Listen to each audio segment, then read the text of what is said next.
Hello and welcome back to Blacklist Universe. This is Mike, your 30-something year professional comic book artist from Marvel, DC, Game of Thrones, Injustice, all of that stuff. And today, once again, I'm getting back into the Marvel Rivals redesign shtick, which I've been doing for the past week or so. Today, we are doing Iron Fist, and no, this is not the Danny Rand Iron Fist we all know and love. This is a new modern character. I think he's about 2 years old. Lin Landing. I don't know. I can't remember the character's name, and I really don't want to look it up right now. This is another get rid of the straight white male characters move by Marvel, and somehow it's stuck. I don't know why they wanted to get rid of Iron Fist other than the fact that Danny Rand is a straight white male. I mean, they replaced him with this guy's Chinese, obviously, from the name. And he got his powers through from what I've been able to discern, I did read it, look it up, and he broke some magical sword. The magical sword, shards of it lodged into his arm, and somehow or another that gives him Iron Fist powers. Something like that. I really don't want to look it up that much, but this is the character. I'm going to do him. I'm not going to do Danny Rand. This is, I think, the only character in Marvel Rivals where they went with the also ran the replacement character instead of the original. They stuck with Steve Rogers for Captain America. They stuck with Bruce Banner for the Hulk. Who else did they got? They got Hawkeye is Cliff Barton.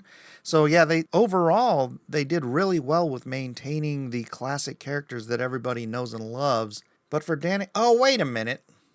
It just dawned on me. This was made by a Chinese company. So I think when they had the opportunity to replace a kung fu character with a actual Chinese Marvel character, they probably ran with that because it's a Chinese company and they used a Chinese character. You know what? I'm going to give them a pass. I'm going to give them a pass for doing that because they did so well with the rest of the characters, and they really are delivering what the fans of Marvel Comics want overall. So yeah, we'll give them a pass. But what I did try to do here was do the Marvel Rivals sort of mech tech stylization, where they take things and they take it, I guess because it's a crossover between sort of the modern, or not really modern, sort of the Bronze Age, or what do you call it?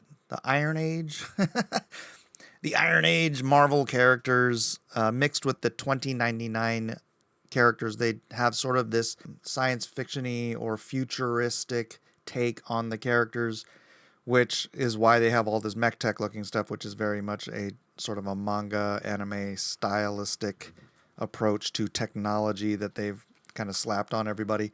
And so I did that a little bit more here. You'll notice this is quite a deviation from the design in Rivals. I'm a kung fu martial artist myself, and so I kind of took some of the elements that I had from like wushu and just what I know from, I don't know, more traditional martial artists looking stuff than this. I don't know what the Iron Fist character they have in Marvel Rivals. His costume looks very just mishmash. It looks like he's wearing a tank top over a vest. Weird, I don't know. I didn't like it. And so I just kind of ejected it.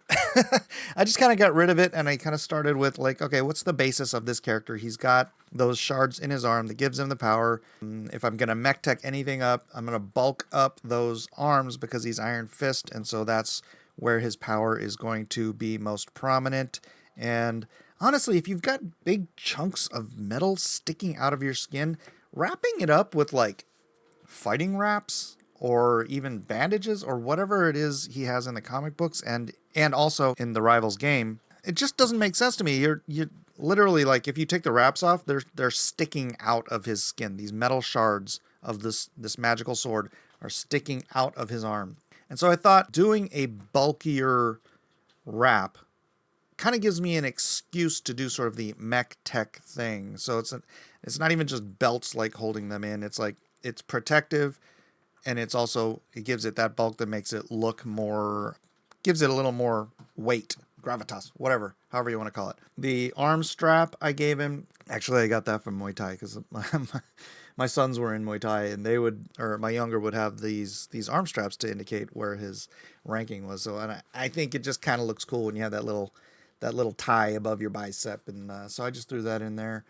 It is a martial arts thing. It's not a kung fu thing per se, but the waist wrap, the belt sash that I did, which I'll get to eventually here, that is also, that's the kind of belt sash I had when I was taking wushu.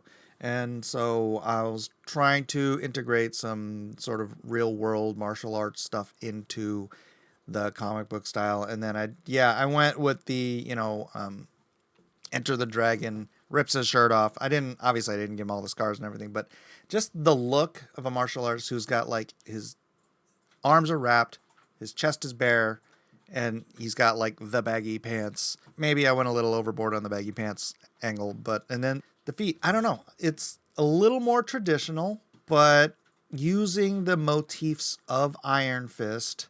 And then the mask, I like the original Iron Fist mask because it goes all the way around the top of his head. I get for some reason they didn't want to do that. They wanted to expose his hair.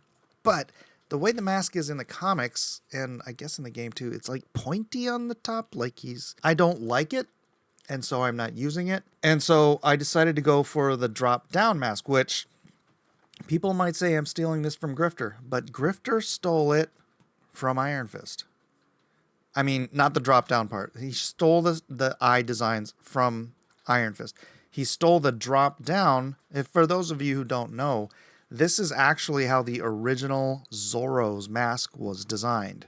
Not like in the movies and stuff, because they did that just weird little, Halloween mask. But in the actual book, The Curse of the Capistrano, which was later renamed The Mark of Zorro, or the Mask of Zorro. I think it's The Mark of Zorro.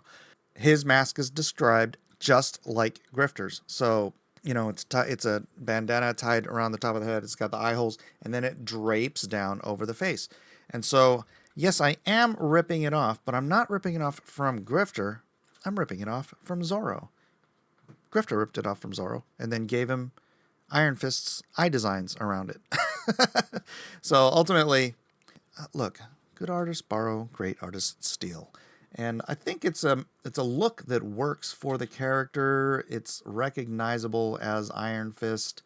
It's unique enough, I think, that it could be its own character, honestly.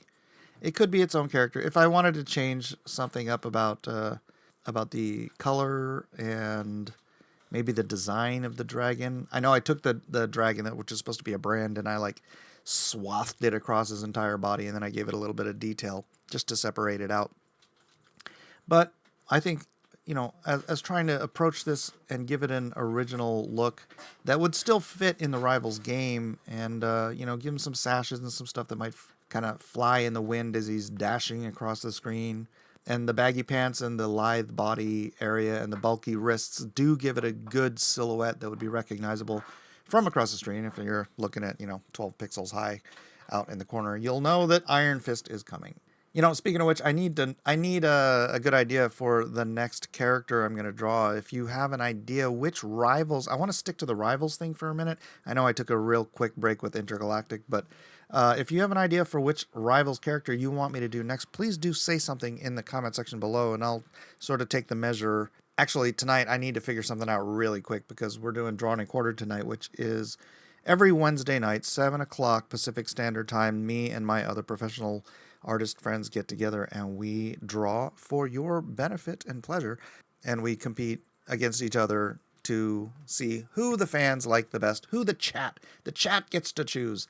So if you're around, stick around and jump on board tonight, 7 o'clock Pacific Standard Time, here only on Blacklist Universe. Also, if you haven't already subscribed, we are cooking along through the 13,000s, and if you want to be a member of the 13, then just hit that subscribe button or join the channel even. We do have memberships here, and you can check out all the live streams after the fact. I always put my live streams into members only mode after the fact because I don't want them clogging up the YouTube algorithm. Anyway, back to Lee Ling. I should look up his name, shouldn't I? Forget it. Back to Iron Fist. Here I am doing my standard tint, tone, hue coloring style, casting the light source in one direction, leaving the other side a little bit more in the shade. As I'm used to describing, this is I start with a base hue color. Here I'm going to go with a slightly yellowish flesh tone. Why yellow? I can't imagine why, because he's Chinese. And then I excise out where the light is coming from, and also what I want to do is I want to cast shadows down from things so that you have layering of the light over the dark, or rather the dark over the light, so you know when one thing is basically above another. It's how you create form and structure with color rather than with line. And when you're doing a two-dimensional piece like this, you have to do some sort of a shading. Otherwise, it all just becomes very, very flat. And again, the tinting and the toning is what gives that form to each individual piece, the fabric, the metal, whatever it is. Although in the terms of the metallic stuff, it's different because you have reflective surfaces, so it's not giving the shape via the shade. Metal has its own sort of unique reflective quality. Well, chrome metal does. Anyways. Never mind. That's probably a longer tutorial I don't have time to get into in this video. Once again, I drop in a lighter area that's called the tint layer, and then I excise out of that into the regular hue, the base color layer. So I have 3 different layers: tint, tone, and hue. You guys who've watched a bunch of my videos are probably sick of hearing me talk about this, but for a lot of you, it's your first video. So tint, tone, and hue. If you want a deeper conversation on that, just go watch some of my older videos. They'll be popping up at the end of the video, and you can just go ahead and click on one of those. I talk about this at least a little bit in every video, but a lot of people have been asking me, what am I doing with these colors? And I try to explain it. Yeah, and that's about it. On that, I don't want to belabor the point. The color selection here, yeah, I am using the traditional Iron Fist color scheme, and then I'm throwing a little bit of red in there. I know the sash is supposed to denote his rank in Wushu, but honestly, it's like he's more than a red belt. But it looks better. I didn't want to put a black belt. I don't know. It wouldn't look good. And then the power signature, I got to use these fancy brushes in Procreate. And yeah, for everybody who's always asking, what am I using? I'm using Procreate on the iPad. And I'm using, generally for the inking, I'm using the Gesinki ink brush, standard operating procedure. That's what I use for almost all of my inking. And then when I'm doing certain power-ups or whatever, these light pens, they have a light brush, and you just go to the light brush section in Procreate. They're automatic. They come with the program. Play with them. There's all kinds of cool, fun stuff you can do with it. Anyways, I kept it to a minimalist background because you had so much fun with the power up here thing that I haven't been doing in a lot of my other videos. Let me know if you think this would fit in Rivals. I think it looks pretty cool. Not a bad looking character. Got a little bit of that mech tech in there. I'm pretty happy with it. Anyways, hopefully you like it too. Let me know in the comment section below. Let me know what else you want me to do in Marvel Rivals or what you want me to do next. And that's it for today. Hopefully I will see you tonight on Drawn and Quartered. Otherwise, I will see you all on the next video.